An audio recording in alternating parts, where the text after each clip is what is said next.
Contohnya ya, pengolahan data misalkan kita punya seperti ini, ada ID station, ada jam, ada longitude latitude, ada UTM-XC-nya, ada observasi yang dirata-ratakan, kemudian ada nilai IGRF-nya, ada nilai variasi hariannya, kita bisa mendapatkan anomali magnetik.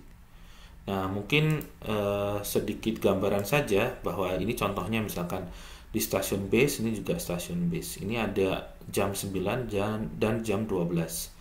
Nah, setelah dilakukan koreksi pun kita bisa melihat ada perbedaan. Di yang pertama itu pada kisaran minus 198, yang ini minus 223 misalkan nanotesla. Jadi ada beda sekitar 20 ya, 25 nanotesla bedanya. Nah, kalau misalkan kita melihat 25 nanotesla mungkin cukup kecil kalau ukuran geomagnetik begitu ya. Jadi biasanya ada yang membiarkan seperti ini, ada juga yang sedikit melakukan perhitungan untuk bisa menyamakan nilai di base station, sehingga kita memperhitungkan ketidakpastian. Jadi ada ketidakpastian yang diukur berulang dari alat. Ya, mungkin contohnya pembagian ketidakpastiannya dari dua data itu linear, diasumsikan linear. Jadi mungkin makin membesar pada waktu yang lebih akhir. Yang pertama mungkin 0 gitu ya. Nah, mungkin kalau dibandingkan antara plot anomali yang original yang tadi, yang di slide sebelumnya, dan yang sudah dilakukan pembagian ketidakpastian, ini bisa diplot dalam bentuk kurva warna merah dan biru. Nah, kalau dari sini mungkin relatif kecil begitu ya selisihnya, jadi relatif tidak terlalu signifikan. Tapi kalau buat yang ingin melakukan yang tadi saya sampaikan itu, untuk melakukan repeatability test atau pengecekan pada stasiun yang sama, itu mungkin salah satu alternatifnya, caranya bisa seperti ini. Oke, ini mungkin contoh data untuk pengolahan geomagnetik. Mungkin saya bisa sampaikan juga nanti. Ini contohnya, berarti ada dua bagian. Yang sebelah kiri data yang diambil di lapangan, yang sebelah kanan data yang diambil di base station. Data tanggal ini mungkin diperlukan untuk mengecek input IGRF di kalkulator IGRF ya. Jadi jangan lupa tanggalnya kalau melakukan pencatatan data pada kegiatan survei. Oke.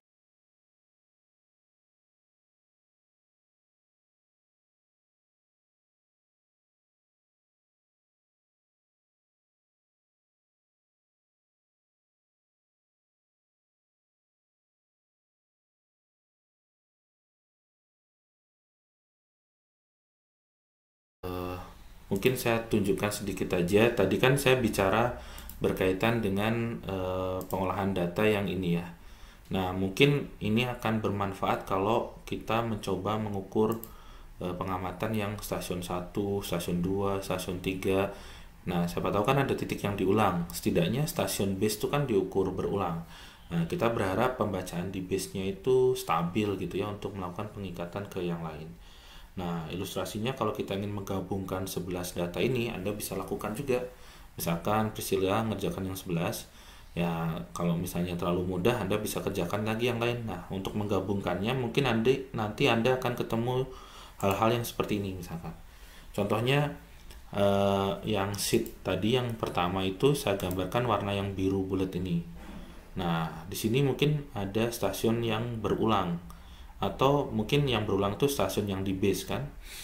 Nah, itu nanti yang sheet ke dua atau hari yang kedua ini yang merah, sheet yang ketiga ada yang biru. Nah, selama ada stasiun yang berulang atau yang di base nya berulang, nanti mungkin Anda akan ketemu pola yang seperti ini. Contohnya yang warna biru ini contoh yang stasiun yang di sini.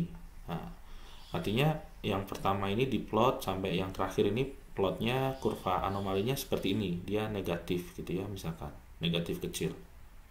Nah, kemudian pada saat yang kedua setelah dilakukan pengolahan data, anomalinya setelah diplot ini ternyata positif ya kan. Nah, ini kan menjadi sesuatu hal yang tidak pas atau tidak baik lah. Ya, karena satunya positif satunya negatif pada satu lokasi begitu kan. Nah, mungkin dengan metode yang tadi itu nanti kita bisa melakukan pengikatan. Nah, kalau ada beberapa titik station kita akan lebih yakin pengikatannya itu harganya berapa begitu ya. Nah, kurang lebih dengan melakukan pembagian ketidakpastian tadi kita berharap bisa mendapatkan pola anomali yang lebih kontinu seperti ini di repeat station ini. Nah, kalau yang stasiun berikutnya juga hal yang sama. Hanya dilakukan pengolahan sampai mungkin nanti Anda bisa menggabungkan data tersebut. Sehingga nanti imaging atau penggambaran dari anomalinya kita bisa dapatkan. Contohnya gambar ini, ilustrasi ya. Ini mungkin yang merah itu tahun 2017 diambil plot titiknya datanya. Yang warna hitam itu tahun 2019. Kalau mau digabung nanti petanya bagaimana gitu. Anggap saja kita punya observasi yang pertama.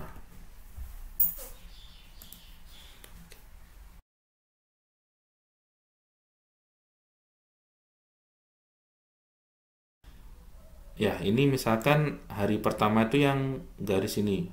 Nah, misalkan saya beri lintasan A gitu ya, karena sudah ada angka-angka yang lain. Line A itu misalkan diolah sendiri kan. Kemudian nanti ketika Anda mau menggabungkan, nanti Anda punya line B. Line B yang ini misalkan. Yang sebelah sini yang percabangan ini. Nah, itu yang bayangannya anggap saja yang ini tadi data ini ya. Nah, ini datanya misalkan ada 11 misalkan ada 11 kan, misalkan line A itu yang 11, line B itu yang 10, terus nanti line 3 itu yang line C itu yang 9 dan seterusnya. Kalau digabung semuanya anomalinya, nah mungkin nanti bisa Anda buat kontur. Nah, ilustrasinya mungkin seperti ini. Nah, ini saya beri batas yang warna biru untuk daerah penelitian misalkan, karena yang lainnya ini kan daerahnya mungkin tidak ada titik pengamatan. Jadi kita bisa melakukan blank. Kemudian ada beberapa titik yang bisa atau beberapa keterangan yang bisa dibuat beda atau digambarkan. Ada beberapa keterangan yang bisa digambarkan, contohnya misalkan jalan raya misalkan, atau ada informasi geografis yang lain, apakah sungai, apakah gedung atau lokasi base station gitu ya, atau lokasi kampus gitu. Nah, misalkan seperti itu. Nah, pola anomali ini nanti yang akan dianalisis lebih lanjut kalau di anomali geomagnetiknya. Nah, ini polanya kalau misalkan mau ditambahin juga tentang orientasi bisa ditambahkan jadi seperti ini. Dan anomali yang mungkin tidak akan dianalisis atau yang meragukan polanya kita bisa buang, dan ada skalanya atau koordinat ya, diberikan koordinat juga bisa. Jadi Anda nanti mungkin juga belajar buat peta yang bagus di kuliah lapangan. Nah, itu silahkan dilengkapi kemampuan untuk menggambar. Ada peta itu bisa dilengkapi dengan overlay lainnya, misalkan lokasi yang tadi saya jelaskan, geografi, jalan raya dan lainnya itu bisa digambarkan di sini selain kontur dari peta anomalinya. Nah, setelah ini anomalinya, biasanya nanti masuk ke pemodelan. Contohnya pemodelan yang sudah Anda pelajari kan mungkin 2 dimensi atau 2,5 dimensi. Anda melakukan irisan pada area yang menarik, misalkan di A dan B. Nah, nanti setelah bisa dibuat peta kontur, Anda bisa lakukan irisan.